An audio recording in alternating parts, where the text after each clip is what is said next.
I'm Dr. Erica Bove, and welcome to the Love and Science podcast. I'm your host, and also the founder of Love and Science, Thriving Through Infertility.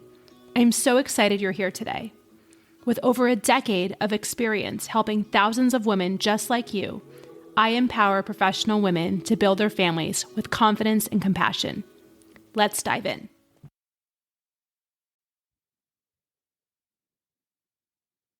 Hello, my loves, and welcome back to the Love and Science podcast. Today, we're going to be discussing when you feel off kilter.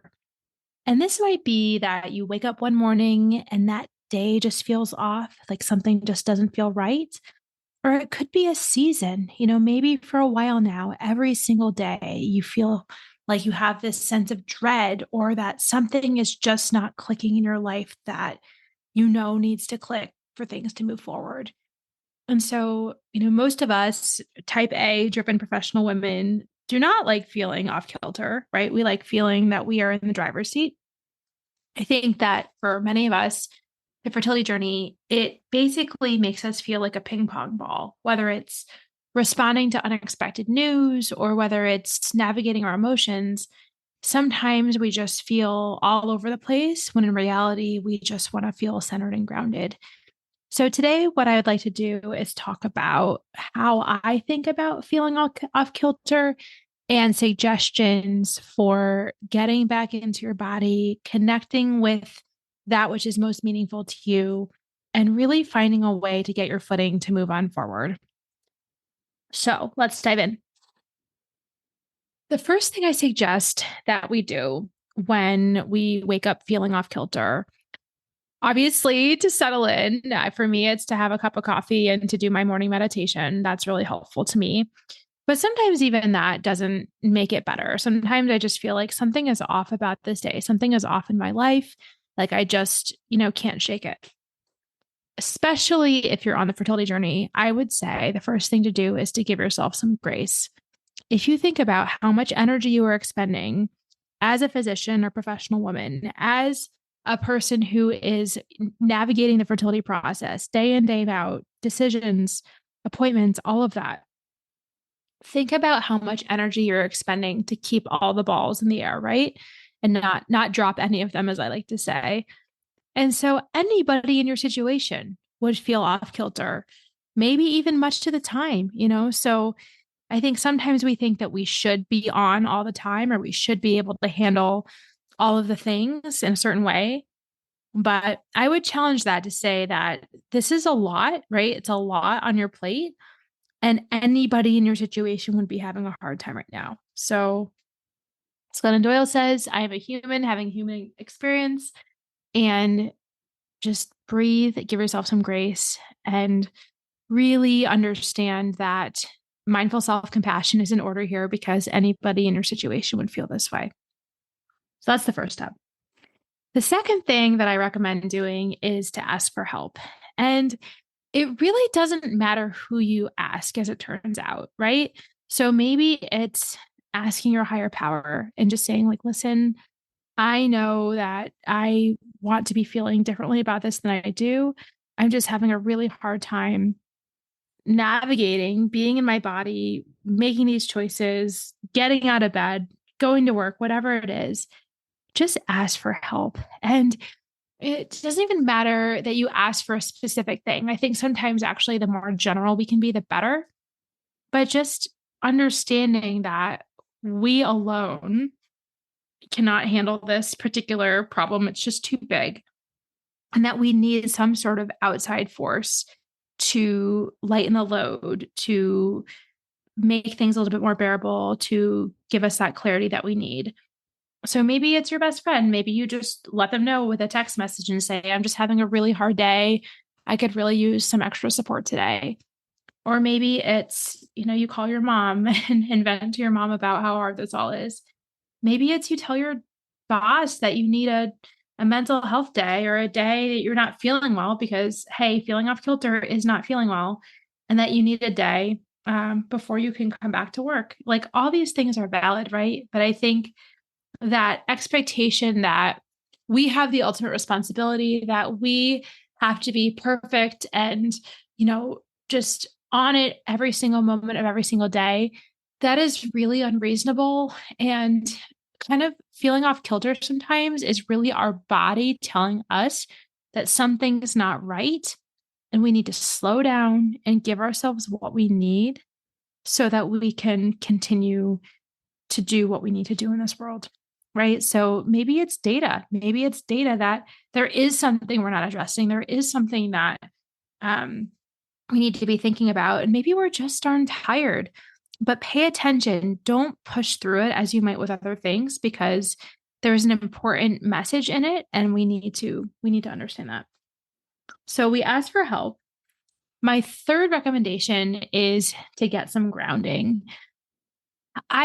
For me, anxiety feels like a spinning. It feels like I'm like off the earth spinning, looking down. I think many people have sort of described it that way as well. For me, if I can take a root in the earth, if I can connect with some divine entity that is outside of myself, and it could be higher power, it could be love, it could be the chosen community that you have. It doesn't have to be anything in the name of religion, but just something that is beyond yourself.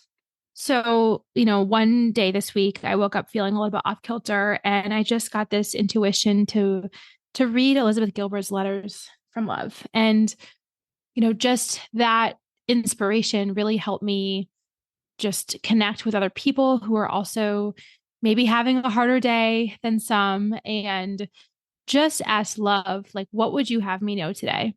And that was really helpful. The answer that came to me was, you don't have to have all the answers. And that was just such a beautiful moment, because that allowed me to relax into the uncertainty of what I was thinking about and move on forward.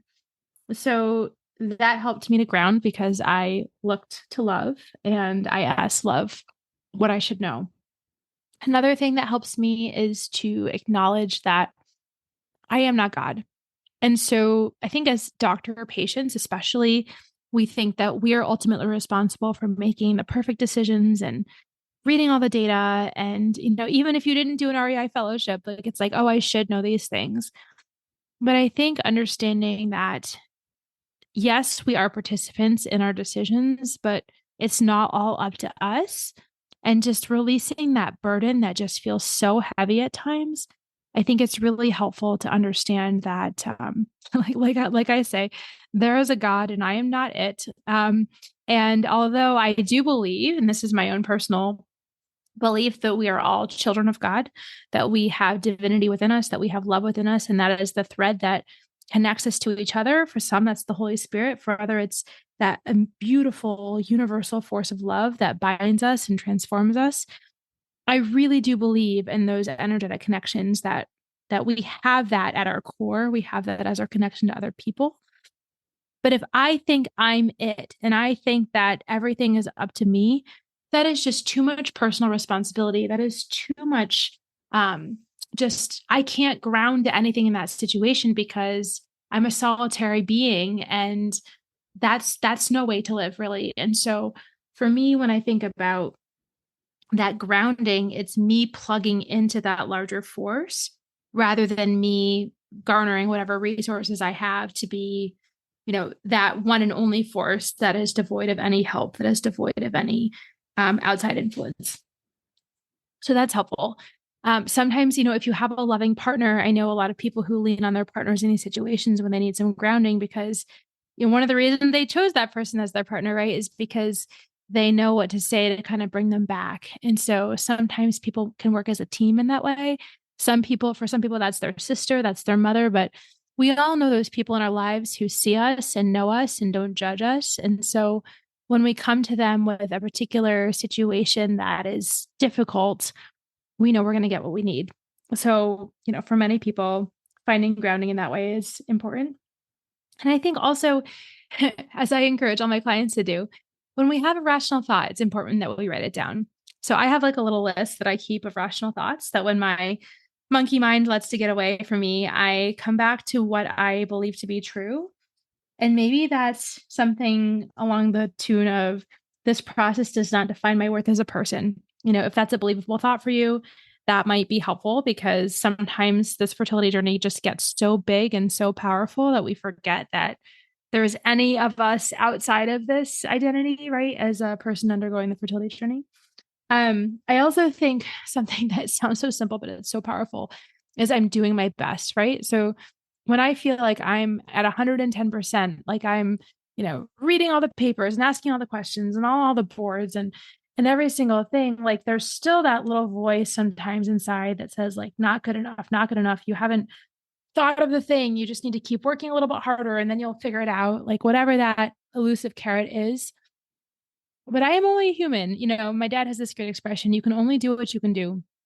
And sometimes, all the things I can do are pretty amazing, but I don't see that as amazing. If I think that there's still a gap or a lack there, then I'm going to suffer, right? Because then I'm going to say, okay, well, what I'm doing is not good enough. And it's my lack of effort. It's my lack of doing more that is keeping me in this position of infertility or recurrent loss or whatever it is. And that is just not a true statement.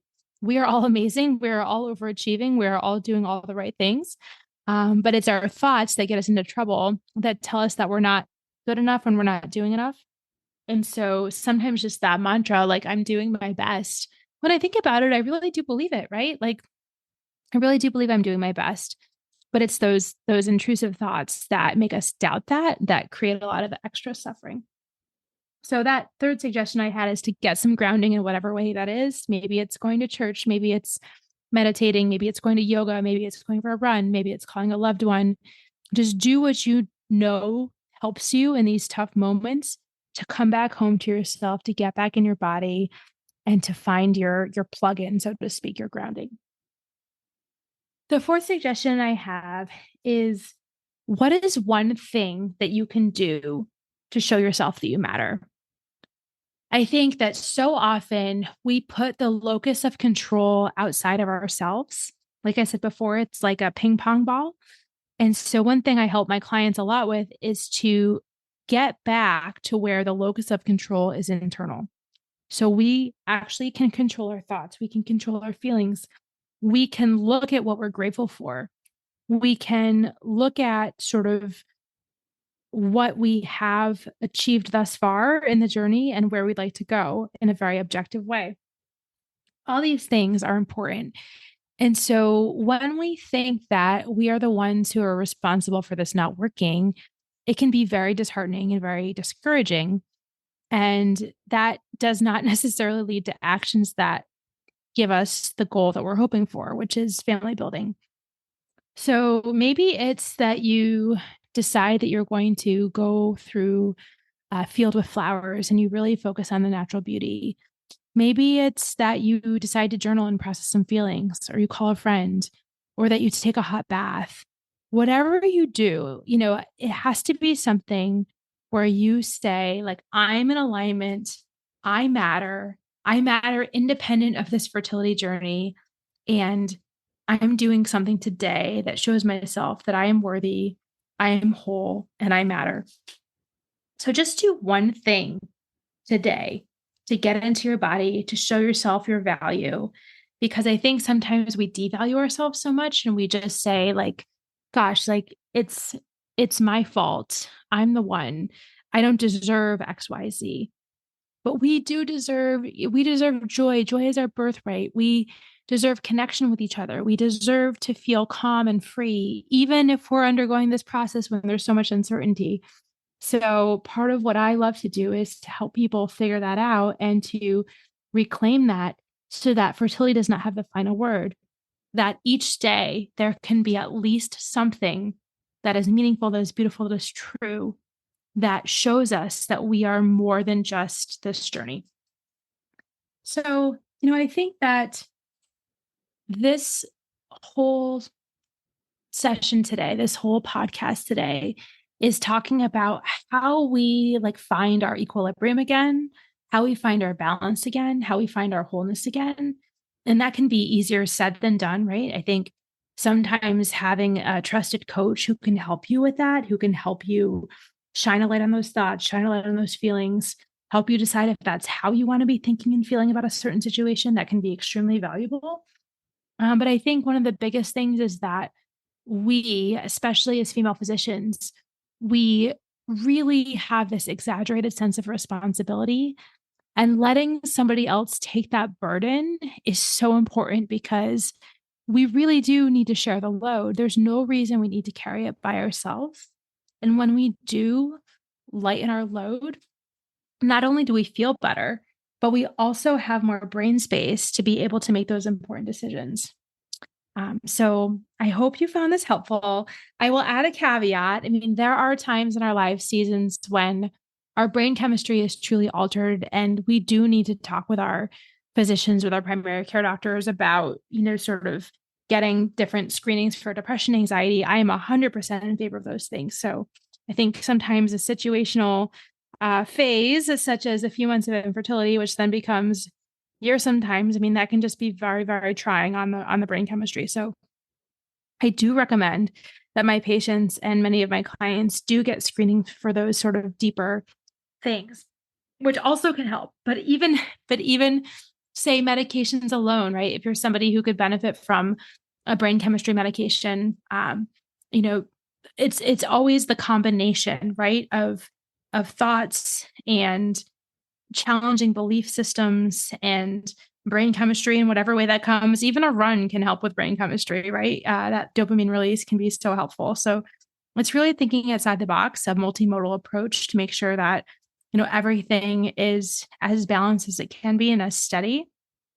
But I do not want you to feel like a ping pong ball just being, whisked around from pin to pin. But I want you to feel you have your grounding, you have your strength, you have the ability to choose your thoughts. You have the ability to choose your tribe. You have the ability to be a part of Love and Science if that would be helpful to you, and gain encouragement and strength on Friday nights from our beautiful support group. All these things are available to you. So I love you. I hope that this helped, even in a small way, to help you find some footing when things get hard. And just know that this too shall pass. Every day is a different day. It's a new dawn. It's a new day. And I'd love to help you to not just find that grounding and that footing, but sustain it so that you can get through this fertility journey intact and whole with confidence and compassion. With that, I will leave you for this week. I love you. I'll talk to you soon. Bye. Thank you for listening to the Love and Science podcast. I'm so glad you joined us today. If you found this conversation valuable, if you could please rate, review, and share this podcast with your trusted people, it would mean so much to me. If you want more tools to help you navigate the fertility journey, please book a discovery call with me today. The link is in the show notes. Please do not let infertility have the final word. I'm here to take the burden from you so that you can achieve your goal of building your family. In gratitude, this is Dr. Erica Bove. I'm rooting for you always.